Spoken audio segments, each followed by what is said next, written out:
안녕하세요. 컴퓨터 활용 능력 필기 저자 이상미입니다. 지난 시간에 1과목 컴퓨터 일반을 핵심 정리를 해봤는데요. 이번 시간에는 2과목 스프레드시트 일반으로 들어가 보도록 하겠습니다. 시작하겠습니다.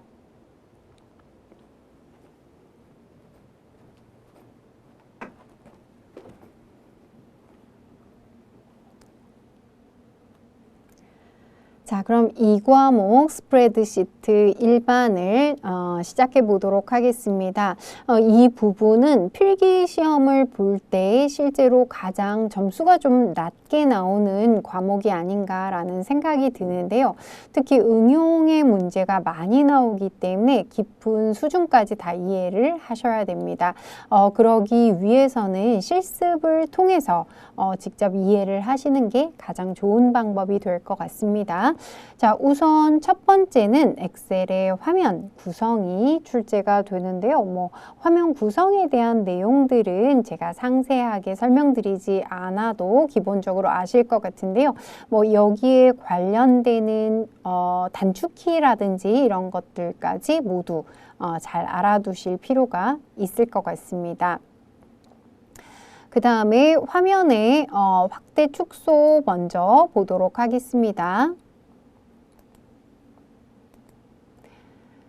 자, 화면의 확대 축소는 현재 보여지는 시트를 확대하거나 축소하는 기능이 되겠는데요. 이 부분에서 중요한 것은 인쇄할 때는 적용이 되지 않는다는 것입니다. 그러니까 화면의 확대 축소라는 것은 화면상으로만 확대하거나 축소를 하는 것이고 실제 문서가 확대되거나 축소되는 것은 아니라는 것을 기억하셔야 되겠고요.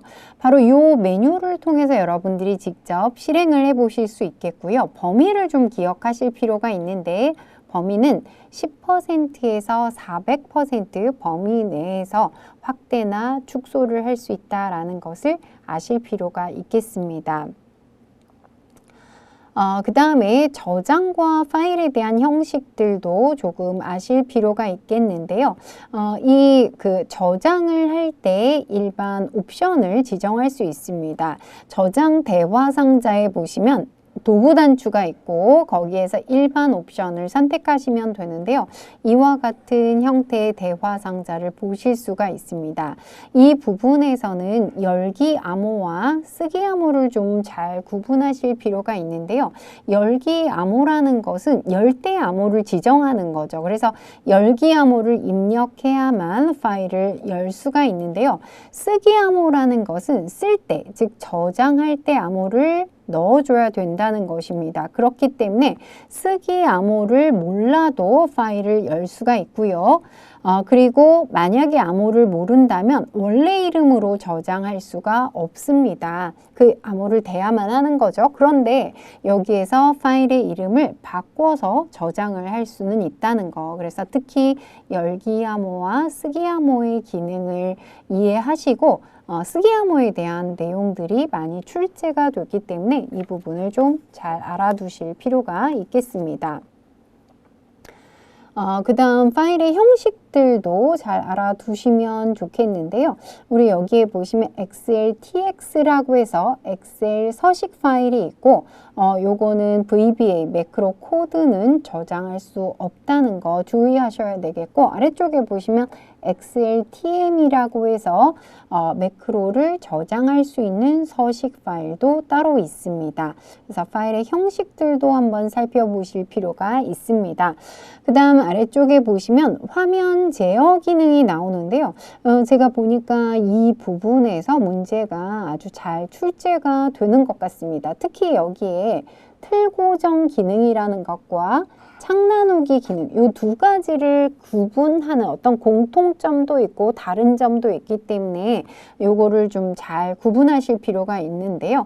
여기 그림을 보시면 요게 보기 탭에 창 그룹이 있습니다. 보기 탭의 창 그룹에 보시면 여기에 틀 고정과 나누기 이외에도 다른 여러 가지 기능들이 있는 것을 볼 수가 있는데요. 특히 틀 고정과 창 나누기가 잘 출제가 됩니다. 틀 고정의 경우에는 우리 이런 경우들이 많은데요. 뭐 시트를 만들었는데 시트가 가로로 길거나 또는 세로로 긴 경우도 있습니다. 이럴 때 한 화면에 요만큼 보여진다면 스크롤을 하면 그 다음 화면이 보여지게 되죠. 근데 여기에 뭐 왼쪽에 번호라든지 이름이 있어서 그것을 일부를 함께 참조하고 싶을 때 바로 틀 고정을 지정해 주시게 되면 특정 행이나 열이 계속 표시되도록 설정을 할 수가 있습니다. 그래서 틀 고정에는 틀 고정과 첫행 고정, 첫열 고정이 있는데요. 이때 위치가 좀 중요한 것 같은데 위치를 지정할 때 어떤 셀 포인터를 두고 지정하게 되면 이것의 위쪽 부분과 왼쪽 부분이 고정이 된다라고 생각하시면 되겠습니다. 그래서 이 부분 중요한데 여기에 이제 틀 고정 구분선이라는 게 생겨나게 되는데요. 그걸 드래그를 할 수는 없다는 거. 요거를 좀 기억해 주시면 좋겠고 당연히 화면에 표시되는 틀 고정 형태가 인쇄될 때 적용이 되는 것은 아닙니다. 그 다음에 아래쪽을 보시면 창 나누기에 대한 것이 나오는데요. 창 나누기라는 것은 화면을 여러 개로 나누는 것입니다. 그래서 뭐 좀 거리가 떨어져 있는 것도 각각의 화면에서 볼 수 있도록 멀리 떨어져 있는 하나의 화면으로 표시하기 어려운 경우 떨어져 있는 데이터도 한 화면에 볼 수 있도록 해주는 기능이 창 나누기 기능이 되겠고요. 창 나누기 기능도 역시 분할선이 생기게 되는데 이 틀 고정과 다른 점은 분할선을 드래그해서 분할된 지점을 변경할 수 있다는 거. 그래서 보시면 지금 틀 고정과 창 나누기는 공통의 기능도 있지만 서로 다른 점도 있기 때문에 그 부분을 좀 주의하셔야 될 것 같습니다. 자, 그 다음 뒤쪽에는 시트 그룹이라는 것이 있어서 시트 그룹을 지정하게 되면 여러 개 시트 탭을 한 번에 선택하는 건데요. 그러면 상단 제목 표시줄에 그룹이라고 표시가 되면서 그룹 상태에서 입력이나 편집을 하면 모든 시트에 함께 실행이 된다는 것 알아두실 필요가 있겠습니다. 그 다음 시트를 복사할 때는 시트 탭에서 컨트롤 드래그 그 다음 이동할 때는 원하는 위치로 그냥 드래그를 해주시면 되겠습니다. 시트 삽입, 삭제, 숨기기 기능들 다 살펴보셔야 되고요. 특히 시트의 이름을 변경할 수 있는데 공백도 포함할 수 있고 최대 31자까지 지정을 할 수가 있습니다. 그 다음에 시트 보호와 통합문서 보호라는 기능이 나오는데 이 두 가지도 역시 기능을 잘 구분하실 필요가 있겠습니다. 시트 보호라는 것은 시트의 내용을 보호하는 것입니다. 시트 탭이 아니라 시트의 내용, 개체, 시나리오를 보호하도록 설정하는 그런 기능이 되겠는데요. 시트 보호를 선택하게 되면 이런 형태의 대화 상자가 보여지게 됩니다. 그럼 여기에서는 워크시트에서 허용할 내용을 지정할 수 있기 때문에 잠긴 셀을 선택하거나 잠기지 않은 셀을 선택하는 것, 셀을 선택할 수는 있지만 뭐 입력이나 지우기 같은 것은 할 수가 없다는 것이고요. 여기에 시트 보호 기능은 우리 셀 속성에 지정할 수 있는 기능이 있습니다. 기본적으로 모든 셀이 잠금 속성이 되어 있기 때문에 이 상태에서 그 다음에 시트 보호를 해야만 효과가 있다라는 그런 의미가 되겠습니다. 아래쪽에 지정하는 방법이 나와 있으니까 한번 읽어보시면 되겠고요. 그 다음 통합문서 보호라는 것은 시트 탭에서 사용할 수 있는 기능, 시트 탭에서 우리 마우스 오른쪽 버튼을 누르게 되면 시트 삽입이나 삭제, 이동, 숨기기, 이름 바꾸기 이런 작업을 할 수가 있는데요.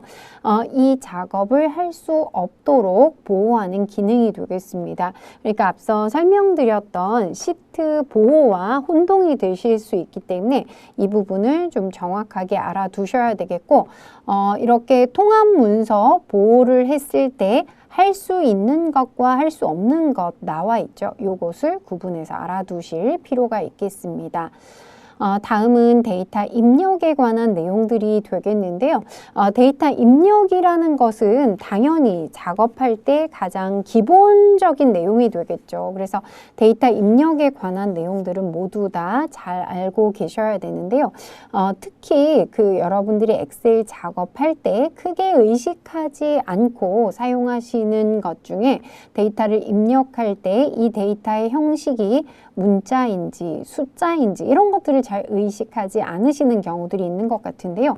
문자와 숫자의 구분은 굉장히 중요합니다. 그래서 문자 데이터 작성하는 것, 그리고 문자는 기본적으로 왼쪽 맞춤으로 정렬이 되고요. 숫자는 오른쪽 맞춤으로 정렬이 되는데 어떤 것들을 숫자라고 하는지 알아두실 필요가 있고, 또 분수 입력하는 것, 이와 같은 대분수의 형식으로 입력되기 때문에 숫자 데이터 잘 알아두실 필요가 있겠습니다. 그 다음에 날짜도 굉장히 중요한데요. 왜냐하면 날짜 데이터가 엑셀에서는 어떤 연산의 대상이 되는 것입니다. 그러니까 실제로는 날짜 데이터가 저장이 되면 숫자로 저장된다고 볼 수가 있는데요. 날짜 데이터는 반드시 하이픈이나 슬래시로 구분해서 입력하게 되고요. 그렇게 되면 내부에 저장될 때 날짜는 1900년 1월 1일을 1년 번호 1로 시작해서 카운트한 숫자가 입력이 된다고 볼 수 있습니다. 그리고 현재 시스템 날짜를 입력하는 단축키 나왔는데 반드시 암기하셔야 되겠고요. 그 다음 시간 데이터는 우리가 콜론으로 구분해서 입력하게 되고 기본적으로 24시각제로 입력됩니다. 그리고 현재 시스템 시간을 입력하는 요 두 가지 단축키 좀 구분하는 문제들이 나오겠죠. 그 부분 주의하셔야 되겠습니다. 그 다음 수식 데이터의 경우에는 등호나 또는 더하기 기호로 시작을 할 수가 있는데요. 우리가 수식을 입력하게 되면 시트에는 수식 결과가 나오게 되는데 수식 자체를 보기 위해서 컨트롤 물결을 이용하게 됩니다. 그 다음 기타 데이터에는 한자와 특수문자 있는데 특수문자는 한글, 자음을 입력하고 우리가 보통 제일 많이 사용하는 게 미음을 입력한 다음에 한자 키를 여러분들 눌러보시면 금방 아실 수 있습니다. 여러 가지 특수문자들 사용하실 수가 있습니다. 그 다음 데이터 입력에 관련되는 키들이 있는데요. 입력하다 취소할 때는 ESC 키, 그 다음 셀 안에서 줄 바꿈할 때, 여러 줄로 입력할 때 Alt 엔터, 여러 셀에 같은 내용을 입력할 때 컨트롤 엔터, 요거 두 개를 또 잘 구분하셔야 되겠고요. 우리가 데이터를 입력하고 엔터를 치면 아래로 내려가는데요. 쉬프트 엔터를 치면 위쪽으로 올라간다. 그래서 엑셀에서 사용되는 단축키들은 전부 다 알아두실 필요가 있겠습니다. 그 다음에 이제 자동 채우기에 대한 기능도 굉장히 중요한 것 같은데요. 엑셀에서는 데이터를 채우기 할 수 있는 기능이 있습니다. 그래서 해당 셀에 하단에 보면 이렇게 플러스 기호가 나타나는데 이것을 드래그해서 값을 채워줄 수 있는데요. 이게 문자에 따라 숫자에 따라 여러 가지 케이스들이 있기 때문에 제가 지금 하나하나 설명드릴 수는 없지만 문자 데이터와 숫자 데이터, 그 다음 문자, 숫자, 날짜, 시간에 대해서 채우기를 할 때 어떤 결과가 나오게 되는지를 묻는 문제들이 많이 출제가 되었습니다. 그래서 채우기에 대한 규칙들 반드시 알아두실 필요가 있겠습니다. 그 다음 메모와 윗줄와 링크 기능이 되겠는데요. 이 중에서는 메모 또는 어떤 버전에서는 노트로 나오기도 하는데요. 메모 기능을 반드시 알아두셔야 되겠습니다. 셀에 대한 어떤 보충 설명을 기록할 때 사용하는 거고 Shift F2라는 단축키를 눌러서 메모를 넣을 수도 있는데요. 메모에 상당히 많은 기능들이 있습니다. 메모가 항상 표시되도록 설정하거나 크기를 자동으로 조정하는 그런 방법도 있고요. 또 메모가 삽입된 셀을 이동할 때 어떻게 되는지, 메모의 인쇄에 관한 것, 여기에 보시면 메모에 관한 내용들은 모두 다 잘 기억을 하실 필요가 있겠습니다. 자, 윗줄은 주석을 작성하는 기능인데 메모와 다른 점은 반드시 문자 데이터가 입력된 셀에만 표시할 수가 있다는 것입니다. 그다음 링크라는 것은 하이퍼링크를 의미하는 것이고요. 그 다음 데이터 편집에 관한 것도 당연히 모두 아실 필요가 있겠습니다. 자, 그리고 이동 복사에 관련된 것들 또 역시 실습을 통해서 좀 잘 알아두시면 좋겠는데요. 보시면 이동 복사를 할 때 바로가기 키를 이용해서 이동 복사를 하실 수도 있고 메뉴나 또는 마우스를 이용해서 이동할 때는 테두리를 드래그 하시면 되고 복사할 때는 컨트롤 키를 누른 상태에서 드래그를 하면 된다는 거 기억을 하실 필요가 있겠습니다. 그 다음 아래쪽에 보시면 우리가 컨트롤 C로 복사한 다음에 컨트롤 V로 붙여넣는데요. 붙여넣을 때 컨트롤 Alt V를 누르거나 메뉴에서 선택하여 붙여넣기를 선택하게 되면 아래와 같은 대화 상자가 나타나게 됩니다. 그래서 여러 가지 형식으로, 그러니까 모두 다 복사하는 것이 아니라 뭐 수식만, 값만 이런 식으로 복사할 것을 골라줄 수 있고요. 또 연산을 할 수 있다는 것도 특징이 되겠습니다. 자, 그래서 특히 붙여넣기에서는 선택하여 붙여넣기의 내용들을 잘 아실 필요가 있겠습니다. 그리고 찾기와 바꾸기에 대한 것들도 좀 출제가 되는데요. 단축키는 항상 중요합니다. 컨트롤 F를 누르면 찾기 탭, 컨트롤 H를 누르면 바꾸기 탭을 선택할 수 있고요. 요게 좀 많이 나왔는데 우리가 보통 찾기 단추를 누르게 되면 다음 찾기 단추를 누르게 되면 아래로 내려가면서 검사를 하죠. 그런데 만약에 쉬프트 키를 함께 누르게 되면 이전 항목 위쪽으로 이동하면서 찾기를 할 수 있다 라는 내용을 알아두시면 좋겠고요. 여기 그 찾기 및 바꾸기에서는 이 부분이 옵션 부분이 되겠는데요. 옵션에서 어떤 내용들 선택할 수 있는지 알아두셔야 되고 와일드 카드는 만능 문자라고 해서 한 글자 대신해서 물음표, 여러 글자 대신해서 별표를 쓸 수 있고 이 만능 문자, 그러니까 물음표나 별표 자체를 찾기 위해서는 물결 모양이라는 만능 문자를 사용하게 됩니다. 그 내용 잘 아셔야 되겠죠. 그리고 이 셀 서식에 관한 내용들이 있는데요. 우리가 그 어떤 셀을 선택하고 마우스 오른쪽 버튼을 누르면 셀 서식이라는 메뉴를 선택해서 이런 대화 상자로 들어오게 됩니다. 그래서 표시 형식과 맞춤과 글꼴, 테두리, 채우기, 보호 탭으로 구성이 되는데요. 특히 여기에 표시 형식에 관한 내용이 굉장히 중요한 것 같습니다. 그래서 이 내용을 좀 잘 알아두실 필요가 있겠고요. 여기에 보시면 이 내용이죠. 사용자 지정 서식이라고 해서 이 내용은 우리가 입력한 데이터를 어떻게 보여줄 건지 서식을 지정할 수가 있는데 여기에 보시면 여러 가지 범주들이 있습니다. 근데 여기 범주에 없는 특별한 유형으로 표현하고 싶을 때는 사용자 지정을 선택해서 서식 코드를 직접 입력해 주시면 되겠는데요. 여기 숫자에 관련된 서식 코드들, 특히 여기에 보시면 샵과 0의 차이점이 나와 있습니다. 그래서 샵은 유효하지 않은 0은 표시하지 않는다고 했고 0은 유효하지 않은 것도 0으로 표시한다고 했는데 샵과 0의 차이를 묻는 문제들 많이 나왔기 때문에 꼭 알아두셔야 되겠고요.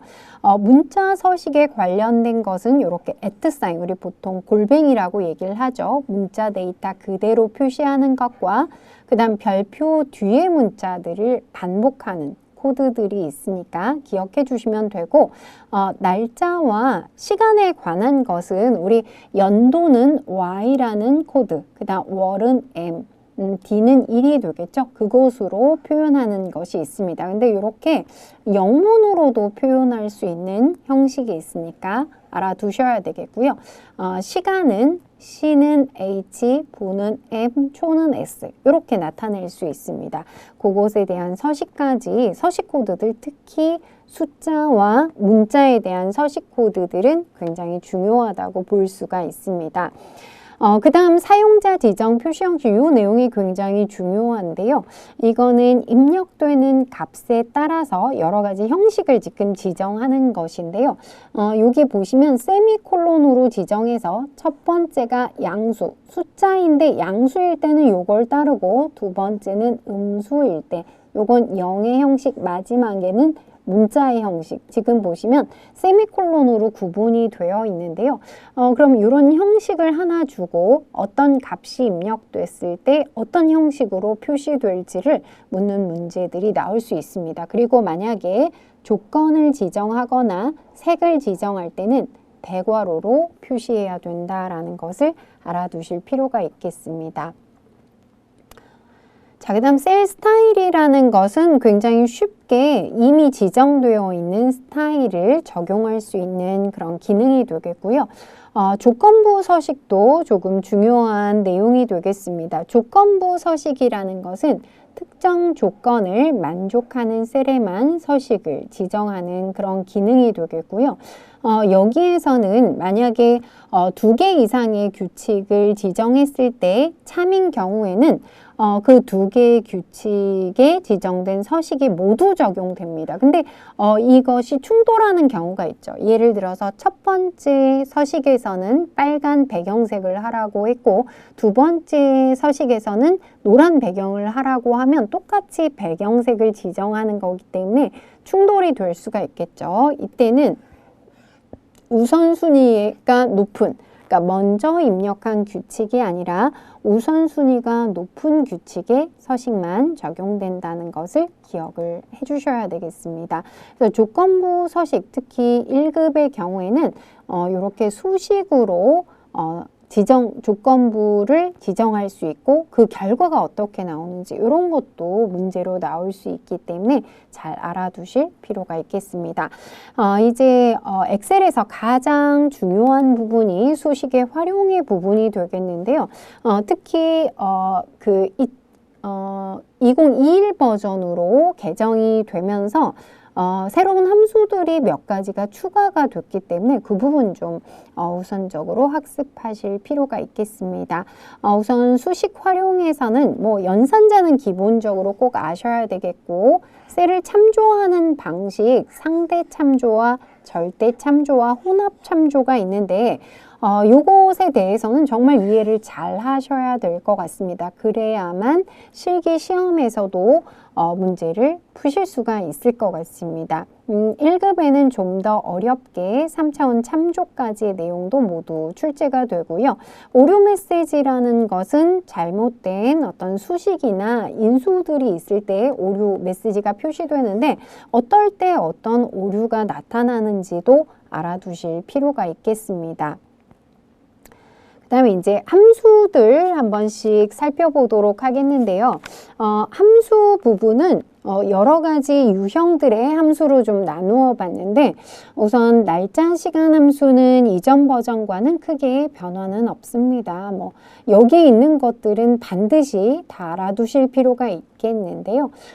특히 여긴 표시는 안 됐지만 weekday 함수의 이 반원값에 따라서 기본적으로는 일요일이 1번이지만 월요일이 1번이 될 수도 있다라는 것과 또 이후먼스 함수가 의외로 또 필기 시험에는 많이 출제가 되었습니다. 그 다음에 수학 삼각 함수들은 사실 간단한 함수들이기 때문에 간단하게 내용들 살펴보시면 되는데 모두 우리 나머지 연산하는 함수죠. 요것에 대한 것들이 필기시험에 또 많이 출제가 되었습니다. 또 중요한 게 여기 보시면 라운드와 라운드 다운과 라운드 업이라는 함수는 반올림, 내림, 올림에 관련되는 함수인데요. 필기 시험에 특히 요 내용들이 잘 출제가 되기 때문에 이 세 가지 함수들 잘 이해하셔야 되겠습니다.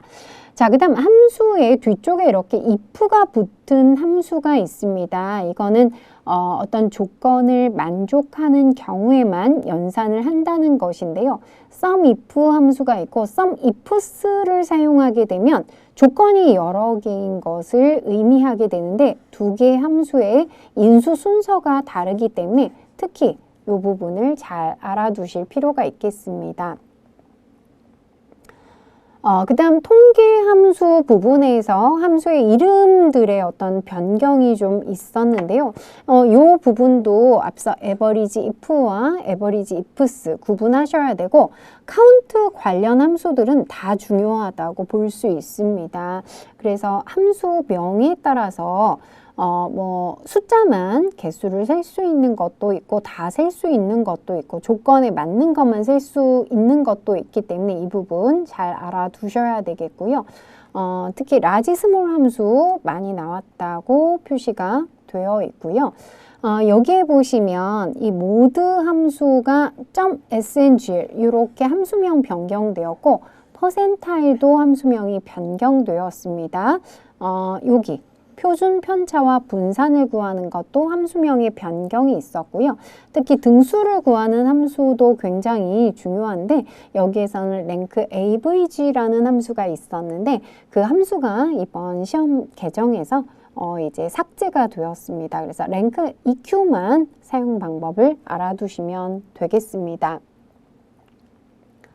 자, 그 다음 문자열 함수에서도 concatenate라는 함수가 있었는데 concate로 간단하게 함수의 이름이 변경이 된 거 볼 수 있고요. 문자열 함수들 다 중요합니다. 다 굉장히 잘 나오고 search와 find에서도 삭제된 함수가 있습니다. 그러니까 여기 있는 것만 알아두시면 되겠고요. 전체적으로 모두 다 잘 출제됩니다. 그리고 찾기 참조 함수 부분 특히 좀 어려워하실 텐데 여기에 기본적으로 추주 함수와 hlookup, vlookup 이런 함수들이 있는데 그 추주 함수 hlookup, vlookup과 비슷한 xlookup이라는 함수가 또 추가가 되었습니다. 그래서 공부할 게 이 부분 특히나 굉장히 어려워하시는데 공부할 내용들이 조금 더 늘어났다고 볼 수는 있는데요. 어떻게 보면 xlookup이라는 함수가 hlookup이나 vlookup에서 굉장히 불편한 점들이 있었는데 그것을 보완한 함수라는 생각이 듭니다. 그리고 뒤에 인덱스와 매치 함수도 굉장히 중요하고요. 특히 1급 실기에서는 인덱스와 매치의 꿀조합이라고 하죠. 두 개를 동시에 쓰는 그런 문제들 많이 나왔었는데요. 여기에 또 xmatch라는 함수도 또 추가가 되었습니다. 이것도 매치의 어떤 불편한 점을 개선한 함수라고 볼 수 있는데요. 찾기 참조 함수들 지금 다 굉장히 중요하죠. 그래서 이 부분을 꼭 알아두셔야 되고 제가 앞서 논리 함수를 빠뜨렸던 것 같은데 논리 함수에도 좀 변화가 있습니다. 그래서 기본적으로 if 함수가 있었는데 ifs나 스위치 같은 함수가 더 생겨나서 사실은 사용은 좀 편리해졌다고 볼 수 있습니다. if에서 우리가 다중 if를 사용하는 대신에 ifs라는 함수를 쉽게 사용할 수 있고요. 또 스위치라는 함수도 요거는 access에는 스위치 함수가 있었는데 엑셀에는 없었는데 요 내용이 추가가 되었습니다. 그래서 논리 함수들 당연히 다 굉장히 중요하다고 볼 수 있습니다. 그 다음에 데이터베이스 함수인데요. 이 데이터베이스 함수는 사실 그렇게 어려운 함수는 아닙니다. 왜냐하면 데이터베이스 함수들은 모두 함수 이름에 어떤 규칙이 있고 인수가 동일하기 때문에 이 세 개의 인수에 대해서만 이해하시면 모두 쉽게 푸실 수 있고 데이터베이스 함수들은 모두 지정한 조건을 만족하는 경우에 어떤 연산을 수행할 수 있는 함수들 모두 보시면 앞에 D자가 붙어 있고 인수들의 순서가 동일한 것을 볼 수가 있습니다. 자, 그 다음에 이제 재무 함수도 조금 재무에 관련된 그 어떤 좀 전문적인 내용들을 포함하고 있기 때문에 상당히 많이 어렵게 느껴지는데요. 여기에서는 FV 함수, PV 함수, 그리고 PMT 함수 요거 정도는 반드시 아셔야 되지 않을까 하는 생각이 듭니다. 재무함수가 원래는 함수 개수가 굉장히 많았었는데요. 좀 대폭 줄어든 것을 볼 수가 있습니다. 그 다음에 정보함수들은 뭐 사실 true나 false를 반환하는 이것이 맞는지를 묻는 거라서 그렇게 어려운 함수는 아닌 것 같습니다. 자, 정보 함수들 알아두시면 좋겠고, 그 다음에 이제 엑셀 커말 1급에서 가장 어려운 부분 중에 하나가 함수에 또 배열 함수가 포함된다는 것이죠. 그래서 이 배열 수식에 대해서 좀 알아두실 필요가 있는데요. 우선 배열 수식의 의미를 어떨 때 배열 수식을 알아야 되는지 사용해야 되는지 아셔야 되겠고, 배열 수식의 경우에는 Ctrl Shift Enter를 눌러서 입력을 하면 중괄호가 자동으로 입력됩니다. 그리고 AND 조건은 별표, OR 조건은 플러스를 사용할 수가 있는데요. 그리고 배열 상수라는 개념도 알아두셔야 되겠고, 배열 상수에서는 이렇게 열을 구분할 때는 쉼표, 행을 구분할 때는 세미콜론으로 구분한다. 여기 예시를 보면 쉽게 아실 수가 있습니다. 그 다음에 이 배열 수식의 활용해서 제가 배열 수식을 이용하실 수 있도록 아예 그 공식처럼 표를 만들어 보았습니다. 근데 이게 복잡해 보이지만 이 내용만 아신다면 실기시험까지도 아주 쉽게 배열 수식을 작성하실 수 있기 때문에 이런 내용들을 반드시 아셔야 되겠습니다. 너무 시간이 없으니까 제가 예를 들어서 합계 정도만 설명드리면, 합계는 sum을 이용하는 방법과 sum if를 이용하는 방법이 있다는 것이죠. 그래서 sum을 이용할 때는 sum하고 괄호 안에 조건을 지정합니다. 이렇게 괄호 안에 조건을 지정하고 별표를 쓴 다음에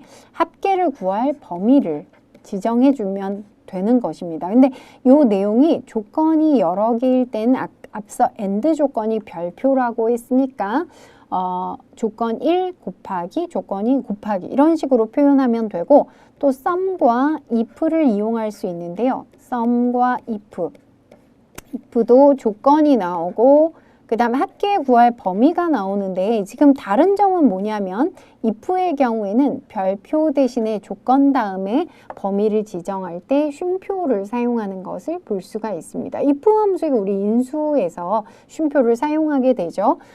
그리고 조건이 여러 개일 경우에는 여기에는 별표 씁니다. 그래서 sum과 sumif는 별표를 계속 사용하냐, 쉼표를 사용하냐, 그 차이로 보시면 되겠고요. 결과는 같은 결과가 나오게 됩니다. 근데 평균의 경우에는 average만 이용할 수가 없고 average와 if를 함께 써야 되고요. 특히 개수의 경우에는 sum을 이용할 수도 있다라는 것. 그 다음 최대값은 역시 max와 max if를 쓰는 방법이 있는데, 최소값에는 min만 사용할 수는 없습니다. min과 if를 사용하고, large도 large와 large if가 있는데 small은 small if만 사용하게 됩니다. 그 다음에 index와 match와 max를 사용하는 꿀조합 앞에도 설명드렸는데, 이 형식이 굉장히 중요하다고 볼 수가 있습니다. 다음은 외부 데이터 가져오기 부분인데요. 외부 데이터를 가져오는 것에 대한 내용들이 좀 메뉴가 변경이 좀 많았었습니다. 그래서 외부 데이터 가져오기를 한번 수행해 보시면 좋고, 가져올 수 있는 형식과 특히 가져올 수 없는 형식, 한글이나 MS 워드 압축된 파일 같은 것은 가져올 수 없다는 것을 알아두시면 좋겠습니다. 자, 그 다음은 좀 건너뛰도록 하겠습니다. 그 다음에 이제 데이터에 관련된 그런 기능들이 되겠는데요. 데이터 분석에 관련된 기능들이 되겠죠. 여러 가지 기능들이 있는데, 이 내용들은 정말 모두 다 잘 알아두셔야 되는 그런 내용인 것 같습니다. 그래서 보시면 정렬에 관한 거, 정렬은 다 아시는 것처럼 오름차순이나 내림차순 정렬이 있는데요. 사용자 지정 목록으로 원하는 순서대로 정렬할 수도 있습니다. 이 부분에서는 이런 여러 가지 데이터가 섞여 있을 때 오름차순이나 내림차순으로 정렬하는 것에 대한 내용이 나오는데요. 마지막에 있는 빈 셀의 경우에는 오름차순과 내림차순 모두 마지막에 정렬된다는 거 기억해 주셔야 되겠습니다. 자, 그 다음에 필터에 관한 내용인데 필터는 자동 필터가 있고 고급 필터가 있는데요. 자동 필터는 필터링을 하게 되면 지정된 조건에 맞는 행만 그 자리에 표시가 되는데요. 자동 필터의 경우에는 여러 필드 사이에 AND 조건밖에는 지정할 수가 없습니다. 만약에 OR 조건이 필요하게 되면 이때는 고급 필터를 사용해야 됩니다. 자동 필터에 대한 내용도 다 굉장히 중요하기 때문에 지금 다 설명드리지 못하지만 실습을 통해서 꼭 알아두셨으면 좋겠습니다. 그 다음에 이제 이 고급 필터의 내용이 굉장히 중요한데요. 여러 필드를 결합해서 복잡한 조건을 지정할 수 있고 특히나 필터링된 결과가 다른 위치에 복사될 수 있기 때문에 이 고급 필터는 필기 시험에도 잘 출제가 되지만 실기 시험에는 반드시 출제가 된다고 보시면 되겠습니다. 그리고 여기에 수식을 이용해서 조건을 지정할 수가 있습니다. 그래서 수식을 지정할 때는 필드명은 원래의 필드명과 다르게 입력해야 되거나 아니면 입력하지 않아도 된다. 그리고 조건을 입력하게 되면 그것에 따라서 true나 false가 표시된다는 것입니다. 조건 지정하는 거 굉장히 중요하고요. AND 조건은 조건을 같은 행에, OR 조건은 서로 다른 행에. 지금 보시면 이런 거는 AND고 요 두 개 사이에는 OR 조건이 되겠죠. 그래서 조금 복잡한 예시들도 출제가 될 수가 있습니다. 자, 그 다음 텍스트 나누기라는 것은 하나의 셀에 데이터가 모두 입력되었을 때 이것을 데이터 기준으로 해서 나누는 방법이 되겠는데요. 구분기호로 분리됨과 너비가 일정함 두 가지가 있다는 거 기억하시면 되겠습니다.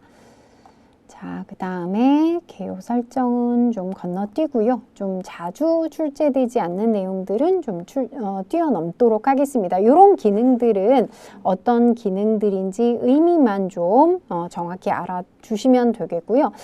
뒤쪽에 챕터 5에 데이터 분석에 관련되는 기능들은 다 중요하다고 보시면 되겠습니다. 실기시험에도 잘 출제가 되는데요. 통합이라는 것은 여러 개의 원본을 지정해서 예를 들어서 1학기 점수가 있고 2학기 점수가 있는데 이것을 통합해서 하나의 표에 요약하는 기능이 되겠습니다. 여기에서는 사용할 레이블의 의미 아래쪽에 설명이 되었는데요. 사용할 레이블과 원본 데이터 연결에 관한 내용들 잘 아실 필요가 있겠습니다. 그 다음 데이터 표라는 것은 특정 값 변화에 따른 결과 값의 변화를 표현하는 것인데요. 예를 들어서 저축을 하거나 대출을 받을 때 연이율에 따라서 값이 굉장히 달라지게 되겠죠. 이걸 한꺼번에 계산해 줄 수 있는 기능입니다. 그런데 데이터 테이블에서는 이렇게 행 입력셀과 열 입력셀을 잘 구분하셔야 되겠고요. 그 다음 중요한 것은 데이터 표로 만들어진 결과는 배열 수식이기 때문에 일부분을 수정하거나 삭제할 수는 없다는 것입니다. 자, 그 다음에 부분합도 굉장히 중요한 기능입니다. 뒤쪽에 나오는 건 모두 다 중요한 기능이라고 보실 수가 있는데요. 부분합이라는 것은 데이터를 일정한 기준으로 그룹화를 해서 합계, 평균 등의 계산을 할 수 있는 기능이 되겠고요. 하나의 함수로 여러 개의 함수들을 계산하는데 바로 서브토탈이라는 함수를 사용하게 됩니다.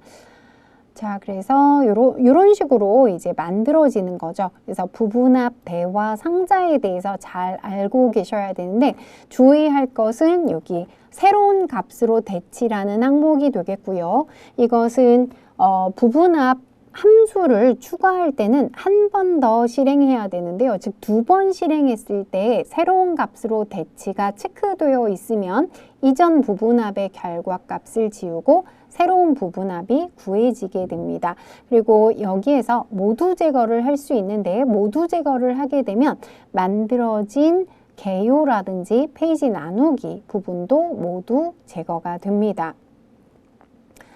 자, 그 다음 목표값 찾기 기능도 잘 알아두셔야 되겠고요. 이건 굉장히 간단한 기능인데 수식에서 원하는 결과, 예를 들어서 우리가 점수가 평균 점수가 60점 이상이 되기 위해서 뭐 1과목, 2과목, 3과목이 있을 때 이때 2과목 점수는 몇 점이 되어야 할까? 라는 이런 가상 분석을 하기 위해서 목표값 찾기를 사용하게 됩니다. 그런데 시나리오의 경우에는 좀 다양한 상황들, 예를 들어서 1, 2, 3과목을 내가 몇 점 받는 최상의 시나리오와 또 몇 점 받는 최악의 시나리오, 이런 식으로 여러 개의 시나리오를 만들 수 있습니다.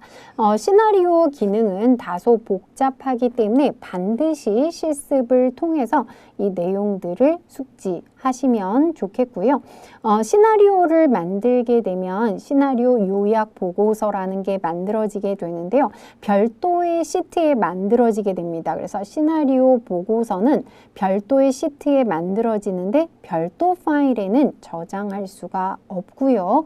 또 이 시나리오를 삭제해도 시나리오 요약 보고서에 영향을 미치지 않습니다. 아예 다른 시트에 만들어지기 때문이고요. 시나리오 반드시 실습을 통해서 알아두실 필요가 있습니다. 그 다음 피벗 테이블과 피벗 차트에 대한 내용들 굉장히 많이 출제됩니다. 요거는 어떤 대화형 테이블을 만드는 기능이라고 볼 수 있는데요. 피벗 테이블에 대한 거는 다 중요하다고 볼 수 있습니다. 무엇이 원본이 되는가, 그 다음에 아래쪽에 보시면 원본 자료가 변경될 때 피벗 테이블이 변경이 자동으로 되지 않기 때문에 모두 새로 고침을 해야 된다는 거, 모든 내용들이 다 중요하다고 볼 수 있습니다. 그리고 피벗 차트를 요약해서 볼 수 있는 피벗 테이블을 요약해서 볼 수 있는 피벗 차트를 함께 만들 수 있는데요. 이 피벗 차트라는 것은 피벗 테이블에 굉장히 의존적입니다. 피벗 테이블이 있어야만 생성을 할 수가 있는데요. 중요한 것은 피벗 테이블을 만약에 삭제를 했을 때 피벗 차트는 어떻게 되냐? 일반적인 차트로 변경이 된다는 거. 근데 피벗 차트는 삭제해도 피벗 테이블 보고서엔 영향을 미치지 않는다는 거 아실 필요가 있겠습니다. 다음 차트에 관한 내용들이 되겠는데요.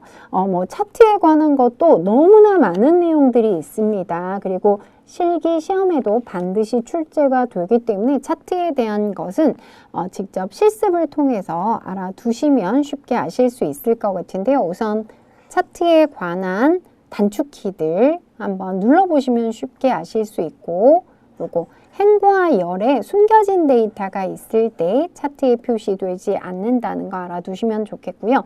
그 다음 차트의 종류도 굉장히 많이 출제가 되었습니다. 그래서 각각의 차트들은 어떨 때 사용이 가능한지, 그리고 특별한 거, 원형 차트는 데이터 계열 한 개만 표시할 수 있고, 분산형 차트 이렇게 X축과 Y축과의 어떤 관계를 나타내는 건데 이것도 굉장히 많이 출제가 되었습니다.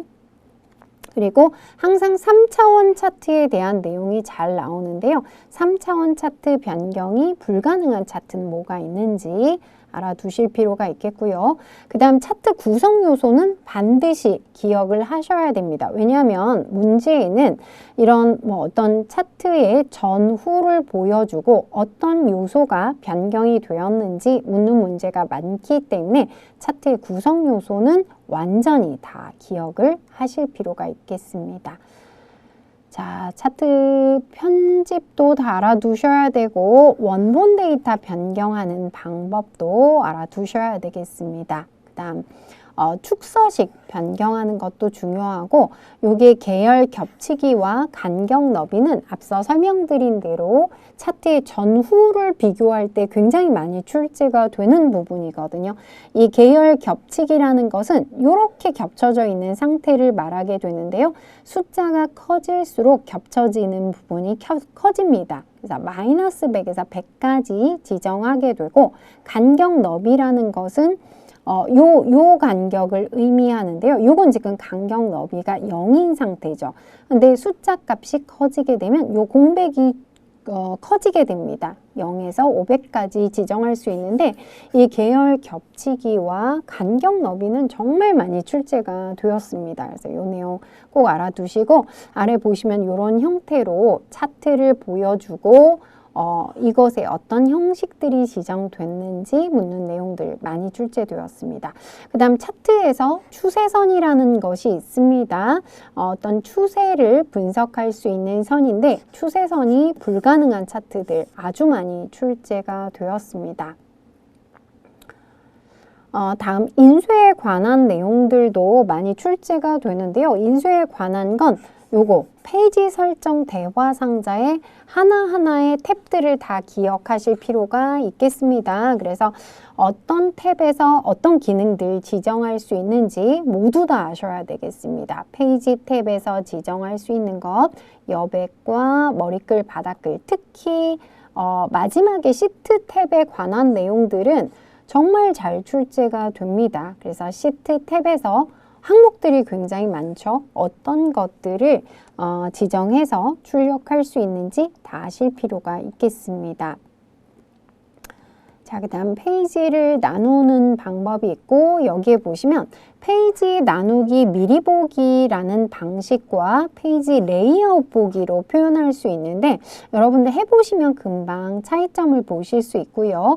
페이지 나누기 미리 보기는 전체 문서의 윤곽을 보여주는데 어디에서 페이지가 나누어져 있는지를 보여주게 됩니다. 그때 마우스로 페이지 구분선 드래그해서 위치를 조절할 수 있는데 이게 아주 많이 나왔습니다.